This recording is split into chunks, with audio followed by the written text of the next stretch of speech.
Hey friends, welcome back to Funeral Facts. My name is Victoria. I'm a licensed funeral director and embalmer, and I'm here to share with you facts about funerals throughout history and in modern day times. So today I wanted to talk about Greek and Roman funeral traditions. So the Greeks believed in an array of different gods, and the god Hades was the god of the underworld and the dead. Now, the Greeks did believe in an afterlife, but it wasn't the fluffy, happy-go-lucky paradise type of afterlife that we're used to hearing about. They believed that the afterlife was just a collection of disembodied souls, because they believed that at death, the soul was completely separated from the body. So to them, death was a scary and evil sort of concept. Now, they had the law of Athens, which basically meant that every single person who died required a proper burial, and neglect of the dead was condemned. Now, on the battlefield, if there were bodies that could not be buried right away, they would cremate them and then bring the bones of that deceased person back to Athens to be entombed by their families. As far as preparation goes, there wasn't really any type of chemical embalming. The eyes and mouth of the deceased person were closed, but not before the family placed a coin or obol in the mouth of the deceased. And that was basically for the ferryman Charon in the underworld. He required a payment in order to transport the person across the river Styx to get to the underworld.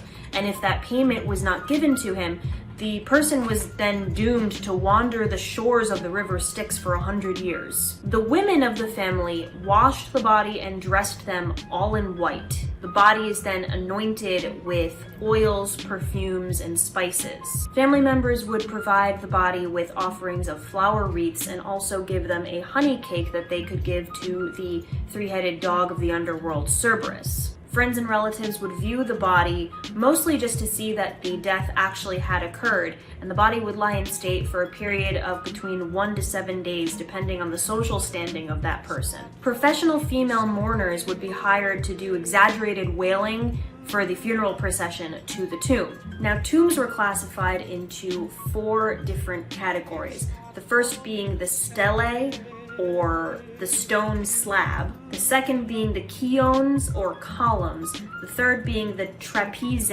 or square cut tomb, and the final being the nadia or the temple-like structure.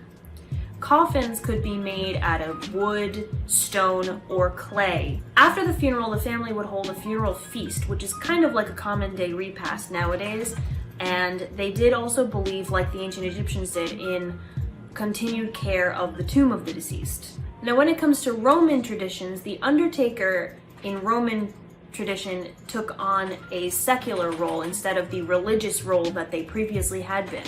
Early Roman beliefs were either of an animistic point of view, which meant that the soul was a vital part of the human body and it needed constant attention from the living family members in the form of offerings of food and drink, or a philosophical view, which basically just said that after death the body and soul just disintegrated and that was it.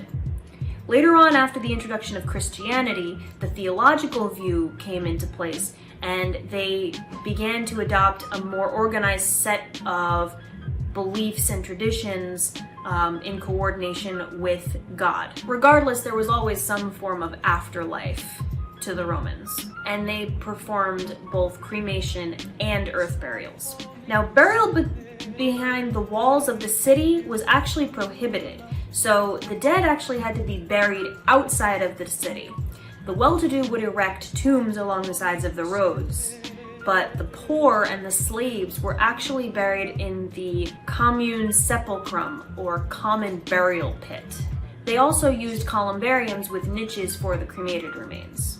Eventually, burial societies were formed to ensure that there were proper burials conducted for the working class poor. As far as preparation goes, they were washed, dressed in a white toga, and anointed with oils, and their toga bore the insignia of their rank in life. They would lie in state for a period of 3 to 7 days, based on their social standing, of course. And this was the first time that professional titles were actually given to the undertakers.